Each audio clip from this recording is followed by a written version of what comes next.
Bonjour et bienvenue dans votre émission Mandarin TV Débat. Depuis la crise sanitaire, les couples mixtes qui ont des enfants nés en France sont confrontés à un problème préoccupant.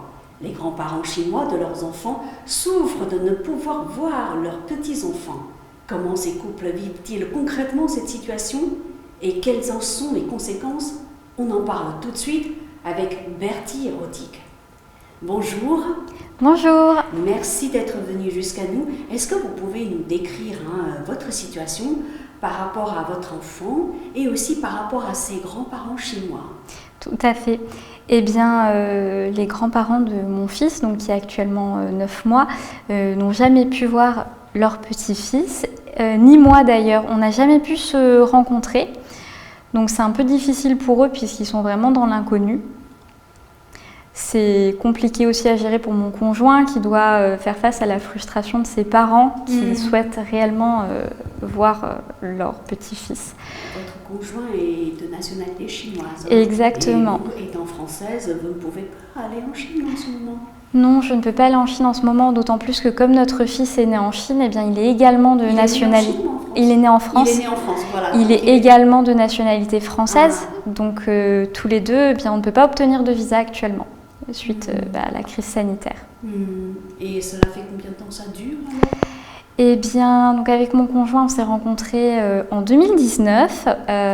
On souhaitait rentrer en Chine, du coup, pour le Nouvel An chinois de 2020. De 2020, voilà. Exactement, sauf que sa famille était à Wuhan. Ils nous ont dit que c'était peut-être pas une bonne idée de rentrer, donc on a tout annulé à la dernière minute. Et depuis, eh bien, on n'a pas pu les voir. Et pourtant, la situation sanitaire à Wuhan s'est considérablement améliorée. Exactement, mais on n'a toujours pas pu obtenir de visa puisque du coup, avec la réciprocité par rapport à la France, etc., on s'est retrouvé un petit peu coincé dans un imbroglio diplomatique dont finalement on ne contrôle pas vraiment les choses en tant que citoyen. Du coup, ça a été un peu difficile à vivre pour nous, ça a été un peu difficile à vivre donc, pour les parents de mon conjoint. Mais on espère que les choses vont s'améliorer puisqu'effectivement la situation sanitaire en Chine est aujourd'hui excellente. Tout à fait. Et les grands-parents n'ont pas pu venir en France, par exemple? Alors, est-ce qu'il y a un problème de visa de l'autre côté? Alors, il y a à la fois un problème de visa. C'est vrai qu'actuellement, avec donc la réciprocité, on en revient toujours à la même chose. C'est très très difficile d'obtenir un visa. On peut obtenir un visa, mais ça prend du temps, c'est difficile. Mais surtout, on a peur de les faire venir en France par rapport à la situation actuelle, par rapport du coup au nombre de cas, etc. Nous, on a peur, eux, ils ont peur. C'est quand même des personnes un peu âgées. On n'a pas forcément envie de leur faire prendre des risques. Est-ce que vous avez pu rencontrer vos parents? Alors, par WeChat, et c'est tout. Par WeChat. Exactement, c'est jamais vu en vrai. Ouais. Puisque voilà, la crise sanitaire a coupé court à nos envies de pouvoir les rencontrer. On espère que la situation sanitaire soit va s'améliorer en France et dans ces cas-là, on peut les faire venir. Oui, ou, par exemple. Exactement. C'est peut-être plus facile pour eux de venir en France que pour vous d'aller en Chine. Non, je vous pose cette question-là, qui est quand même très terre à terre. Exactement, c'est très factuel. Oui, c'est plus simple pour eux de venir en France, mais après, il y a aussi cette prise de risque par rapport au coronavirus. Puis pour eux, c'est difficile aussi de quitter la Chine, c'est stressant de venir en France. On préférerait leur éviter ce stress. Et il y a aussi toute la culture chinoise qu'on aimerait faire découvrir à notre enfant. C'est vrai qu'être immergé dans un bain de dialecte, par exemple, puisqu'ils ne parlent pas le dialecte, et à la maison, ils parlent surtout français. On aimerait vraiment... C'est vrai. Il vit en France, et vous aimeriez que votre enfant connaisse quand même la culture de son père. Exactement. Tout un environnement chinois. C'est ça, autant la gastronomie que le dialecte, que le mode de vie chinois aussi, qui est très différent du nôtre. Et ça nous rend très malheureux qu'ils ne puissent pas vivre un nouvel an chinois en Chine, vivre une fête de la Lune, toutes ces choses-là, ça nous rend vraiment un peu triste, un peu nostalgique. Et que disent les grands-parents chinois? Qu'est-ce qu'ils disent alors? C'est vraiment difficile pour eux. Toutes les semaines, ils nous demandent quand est-ce qu'on va rentrer quand même. Ça fait au moins 1 an qu'ils nous posent la question. On n'a pas de réponse du tout. On n'a pas trop de réponses à leur apporter de rentrer. Nous, en tout cas actuellement, mon conjoint peut rentrer puisqu'il est de nationalité chinoise. Voilà, facilement, sans problème. Exactement, sauf que nous, on ne peut pas le suivre. C'est là le problème de la binationalité dans les couples, du coup. Ouais.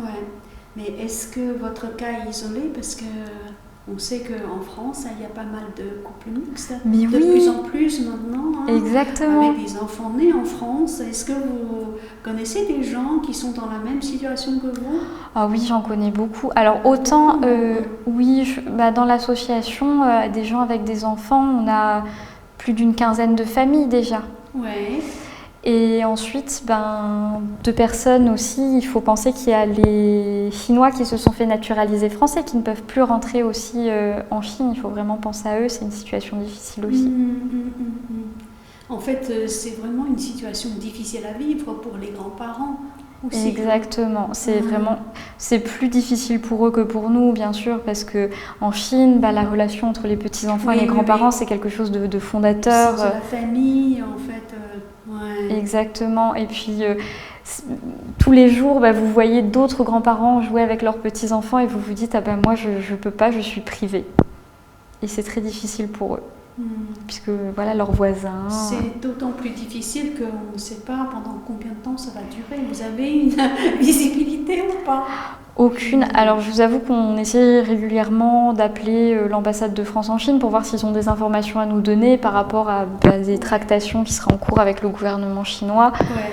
Actuellement, on essaie de rester positif en se disant peut-être après les Jeux Olympiques d'hiver à Pékin, puisqu'on comprend que la Chine souhaite contrôler l'épidémie à ce moment-là. C'est ça, 2022. Voilà. Donc c'est dans quelques mois là. Exactement, on essaie de se dire les Jeux Olympiques d'hiver doivent passer, c'est quelque chose d'important, on comprend qu'ils veuillent restreindre largement le fait que des personnes viennent et que ça crée des contaminations de l'extérieur, on comprend, mais on espère qu'après on pourra éventuellement revenir. Ouais, donc pour l'instant, la seule chose à faire, si j'ai bien compris, c'est de patienter. Exactement. Prendre son mal en patience. Voilà. Comme on dit. On essaie vraiment de rester positif et de se dire que c'est aussi pour la sécurité de la Chine qu'on ne peut pas rentrer. Et vous travaillez, Bertie, c'est ça? Oui, exactement. Et votre conjoint aussi? Oui, mon conjoint travaille aussi. Alors, et comment faites-vous pour l'enfant? Ouh là là, on serait mieux avec des grands-parents, on va pas mentir, mais on essaie de se débrouiller, on alterne nos temps de travail. Est-ce que vous travaillez, vous faites du télétravail ou oui, bien on fait vous allez à l'entreprise? Vous faites du télétravail? Oui, tous les deux, on fait tous les deux du télétravail, donc on a le bébé à la maison du coup. Ouais. Est-ce que vos parents vous aident beaucoup? Du coup, le petit, là, il peut voir ses grands-parents maternels, n'est-ce pas? Exactement. Voilà. Du coup, on rentre de vacances de Normandie, donc il a bien pu profiter de ses grands-parents. Il était très heureux. Mais c'est vrai que aussi mon conjoint, ça le rend un petit peu malheureux. Il y a toujours cette petite pointe d'amertume où il se dit, moi, mes parents ne peuvent pas. Mais comme il s'entend très bien avec mes parents, du coup, ça va. De toute façon, comme on disait tout à l'heure, faut prendre son mal en patience. Exactement. Ouais. Alors, est-ce que vous pouvez nous parler un peu de votre association? Oui, tout à fait. Donc, avec d'autres couples mixtes, avec ou sans enfants d'ailleurs, puisque les difficultés sont les mêmes. Quand on ne peut pas rentrer voir ses parents, c'est vraiment difficile. Ou sa femme, il y a aussi des personnes qui sont séparées de leur conjointe, donc voilà. Donc cette association a pour but de réunir toutes ces personnes qui ont des problématiques de couples binationaux ou séparés du coup géographiquement suite à la pandémie de coronavirus. On prend en compte autant les demandes de personnes, comme on disait, de nationalité chinoise en couple avec des ressortissants français ou de Chinois naturalisés français puisqu'ils seront confrontés aux mêmes difficultés que nous. Ils vivent tous à Paris? Non, on a des gens partout en France. Ah oui, comment faites-vous pour les trouver et après pour vous réunir? Alors, il faut savoir que les couples mixtes sont très actifs sur WeChat. Ah oui, c'est pour ça. Oui, donc oui. Vous avez un groupe, Alors, on a un groupe sur WeChat et du coup, comme beaucoup aussi ne pouvaient pas, préférer, du coup, comme on est beaucoup quand même en Europe, on a fait aussi un WhatsApp, on communique pas mal par WhatsApp, on s'échange des informations, on essaie de se remonter le moral aussi parce que c'est un peu difficile. En fait, ils vivent tous la même situation que vous. Exactement. Ceux qui ont des enfants tout petits. Oui. Ah. Et il y a aussi, par exemple, les personnes qui sont en Chine actuellement. Oui. C'est difficile. Ils sont en Chine. Oui. Les couples mixtes. Oui. Et le mari et la femme sont en Chine tous les deux. Oui, et il y en a même Pour quelle raison ils ne peuvent pas rentrer en France? Eh bien, actuellement, si on souhaite rentrer en France, le consulat de France conseille que ça soit un retour définitif. Puisqu'on n'est pas sûr. Un retour définitif, ça veut dire qu'ils ne pourront plus rentrer en Chine. Exactement. Pour quelle raison? Eh bien, parce qu'actuellement, il y a une suspension des visas. Donc, quand on sort du territoire, le visa n'est plus actif, donc on ne peut pas revenir. Ah oui, oui, en effet. Voilà. Je pense que les visas qui sont, je sais pas moi, qui ont une durée valable d'1 an, sont plus du tout Exactement. valides. Voilà, En ici, effet. si on sort, eh bien, on ne peut pas re-rentrer. Donc, beaucoup sont très inquiets, ils préfèrent rester en Chine. Et les grands-parents français ne peuvent pas aller en Chine. Donc, tout le monde est confronté au même problème et les autorités françaises ont aussi de grandes difficultés à gérer ça. Donc, vraiment, on ne blâme pas du tout le gouvernement chinois. Tout le monde est dans la même situation. Ben oui. Je comprends bien votre souffrance et celle des grands-parents du petit. Alors, vous êtes une quinzaine dans l'association, c'est-à-dire une quinzaine de couples. Ça fait une trentaine de personnes. Là, je parlais des couples avec enfants. C'est ça. Quand on compte aussi les couples sans enfants. Oui, vous êtes plus nombreux. Oui, on arrive à une 50aine de personnes. Et du coup, les problèmes que vous essayez de résoudre, j'imagine que c'est essentiellement ça pour l'instant, ou il y en a d'autres? Il y a d'autres problèmes auxquels vous êtes confrontés? Oui, et alors. Lesquels alors? Eh bien, donc, comme vous disiez, donc, il y a ce problème du retour en France ou du départ en Chine. Aller en Chine, voilà. Donc ça, c'est vraiment effectivement le cœur du problème. On a aussi des problèmes, on va dire, plus administratifs. Par exemple, actuellement, avec mon conjoint, on n'est pas mariés et on aimerait beaucoup se marier. Et le problème, c'est que si on se marie... En France ou en Chine? Nous, notre rêve, c'était de nous marier en Chine parce que si on se marie en France et qu'on fait reconnaître le mariage en Chine, on ne pourra jamais obtenir le livret de mariage chinois. Ça ne permet pas la délivrance. Du coup, il faut se marier en Chine pour avoir les papiers chinois. Mais les couples mixtes les couples mixtes qui se marient en France, par exemple, je cite un exemple au hasard, ils sont, on va dire, ils ont le certificat de mariage, c'est ça, en France? En France. En France. En France. Mais c'est pas valable en Chine. Est-ce que c'est comme ça qu'il faut comprendre? Alors c'est une petite subtilité, c'est-à-dire que la Chine reconnaît le mariage en tant que fait de loi, fait d'État, donc c'est-à-dire qu'on est marié, mais ça ne donne pas la délivrance des papiers chinois, c'est-à-dire qu'on n'aura pas de livret de famille chinois, on n'aura pas de livret de mariage chinois. Ça pose des problèmes au quotidien. Voilà, après pour inscrire les enfants à l'école, si jamais on rentre en Chine. Surtout pour l'éducation des enfants. Exactement. Donc nous, on a eu notre enfant hors mariage, on peut quand même le faire après inscrire sur le livret, mais il faut quand même qu'on ait le livret. Ouais. Alors en France, si des ressortissants français et chinois se marient en Chine... C'est ça, c'est la question que j'allais vous poser. Dans le cas inverse, comment ça se passe alors? Eh ben, on a de la chance parce que depuis quelques années, mais alors pas très longtemps, l'ambassade de France fait la délivrance en Chine des livrets de famille. C'est l'ambassade de France qui délivre en fait le livret de famille. Exactement. À des couples mixtes qui se marient en Chine. Voilà, ça, hein? Lors de la reconnaissance. Mais attendez, ça veut dire que en fait le mariage il est reconnu à la fois en Chine et en France. Voilà, Ça veut dire aussi très concrètement que les enfants, qu'ils soient nés en Chine ou en France, grâce à ce livret de famille, ils peuvent faire leurs études en fait en France ou en Chine. Exactement. Ça, hein? Ah oui. Et Donc ça c'est un phénomène récent. Je pense qu'avant il n'y avait pas beaucoup de couples mixtes déjà. Donc, pas beaucoup, hein, donc c'est la problématique elle n'était pas la même. Aujourd'hui on a quand même beaucoup de couples mixtes, de plus en plus. Et c'est vrai que c'est difficile pour l'administration de suivre les changements de société. Ça, c'est sûr qu'on ne peut pas aller au même rythme. Mais c'est vrai que ça nous changerait la vie si on pouvait obtenir via l'ambassade de Chine en France. Vous aimeriez avoir la même chose en France? Ça nous changerait la vie actuellement, parce que nous, on était prêts à rentrer en Chine pour se marier, mais on n'a pas pu. C'est un réel problème. Hein. Oui, surtout pour l'école, après, comme vous disiez, ça devient très très compliqué. Ouais. Mais concrètement, pour votre fils qui a 9 mois, c'est ça? Oui. Ouais, vous souhaiteriez que, vu la situation sanitaire, que pour l'instant, il reste le plus longtemps possible en France? Vous aimeriez qu'il aille en Chine, où la situation sanitaire est quand même meilleure? Ah oui, oui. Quel est votre souhait en tant que maman, par exemple, en tant que jeune maman? C'est vrai que Parce que si vous vivez en Chine, par exemple, avec le petit, là, avec Alexandre, cela signifie concrètement que vous allez devoir abandonner votre travail, qui est en France. Alors, et votre conjoint qui travaille en France, en fait, c'est tout un changement, ça se fait pas comme ça. Ah non, non, non. Moi déjà j'ai de la chance parce que je travaille pour une entreprise qui est présente en Chine. Ah oui, d'accord. Du coup, vous pouvez...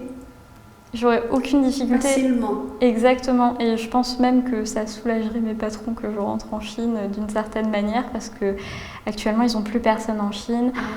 Donc pour certaines choses, ça devient difficile. Dans quoi, sans indiscrétion? Alors moi je travaille du coup dans la parfumerie. Parfumerie, voilà. Donc pour une marque qui s'appelle Le Jardin Retrouvé et qui vient de faire son entrée en Chine. On a un WeChat Store maintenant. Ah oui. Vous commencez à vendre vos produits sur WeChat en fait. Voilà, exactement. Et le fait que vous soyez basé en Chine par exemple, ça arrange en fait votre société. C'est ça. Donc déjà il y a cette partie-là. Mon conjoint travaille dans la fusion-acquisition. C'est un secteur... Il peut aussi rentrer en Chine sans problème. Sans aucun souci. Et je sais que la Chine a besoin de spécialistes en finance. Exactement. Je pense qu'il trouvera... Voilà, c'est pour ça. Et puis surtout, nous, ce qu'on aimerait, vraiment notre but, c'est que notre enfant puisse parler mandarin et dialecte. C'est l'un de vos objectifs. C'est un de nos objectifs parce que c'est aussi ses racines. Et c'est ça. Moi, je suis avec lui à la maison. Vous parlez mandarin, vous? J'essaie d'apprendre le dialecte de mon conjoint aussi en même temps. Une fois sur place, je pense que vous allez apprendre facilement. Exactement, ça va aller beaucoup plus vite d'apprendre. Oui. Et puis même pour notre enfant, d'aller à l'école en Chine, ça sera quelque chose de beaucoup plus simple pour apprendre le mandarin. Quand on est immergé dans une culture, forcément, on apprend beaucoup plus vite. Donc dans l'idéal, j'imagine la situation suivante, admettons que la crise sanitaire s'améliore en France, auquel cas vous pouvez rentrer en Chine. Oui. Là, vous pouvez obtenir facilement le visa. Oui, et c'est d'ailleurs pour ça qu'on n'est pas très content de ce qui s'est passé en France par rapport au fait qu'on est traîné sur la vaccination, traîné sur les masques. On a bien vu beaucoup de contestations, n'est-ce pas, avec les manifestations contre le pass sanitaire. Ça, c'est la France. Ah, mais exactement, ça fait partie de la culture française aussi. Oui, c'est ça. On ne peut pas s'empêcher de se sentir... Mais du coup, vous êtes plus ou moins victime, en fait, de cette situation. C'est ça, mais il y a d'autres personnes, d'autres nationalités aussi. Il faut se dire qu'il n'y a pas que les personnes de nationalité chinoise qui sont coincées. On est beaucoup dans ce cas-là. Oui. Mais imaginons que vous preniez l'avion dans un mois, vous pouvez rentrer en Chine. Une fois sur le sol chinois, vous pouvez vous marier en Chine. Exactement. Et vous pouvez obtenir le livret de famille. Enfin, disons que dans votre cas précis, puisque la délivrance du livret de famille par les autorités chinoises n'est pas encore d'actualité, on va dire n'est pas encore dans l'agenda, et pour vous, la seule solution, ce serait de rentrer en Chine et vous marier. C'est exactement ça, et c'est ce qu'on souhaite. À condition que la situation sanitaire s'améliore en France. Voilà, c'est ça. Je pense que c'est vraiment actuellement, et on compte du coup sur la vaccination qui commence à prendre vraiment une grande ampleur en France. Ça nous aiderait beaucoup effectivement que la situation s'améliore par rapport au nombre d'hospitalisations, mais aussi à la transmission. C'est pour ça qu'il ne faut pas oublier les gestes barrières, même si on est vacciné. Oui. Alors, un mot encore sur votre association, à part ces problèmes concrets, quels sont les problèmes que vous aidez les couples à résoudre? On a beaucoup de problèmes actuellement. Comme on disait, c'est très dur d'obtenir des informations fiables déjà. Par rapport aussi aux annonces du gouvernement chinois, des fois on voit des annonces qui sont faites, mais on ne comprend pas vraiment les tenants et les aboutissants parce que c'est très difficile, le nombre de visas incroyable qu'il y a. Il faut comprendre qui est concerné par le visa, est-ce qu'il y a des conditions. Par exemple, actuellement, on peut rentrer en Chine quand on est un couple mixte et qu'on a un visa de regroupement familial à condition. Regroupement familial. Voilà. Ouais. À condition qu'on soit vacciné avec un vaccin chinois. Ah, mais en Europe, ici, c'est pas possible.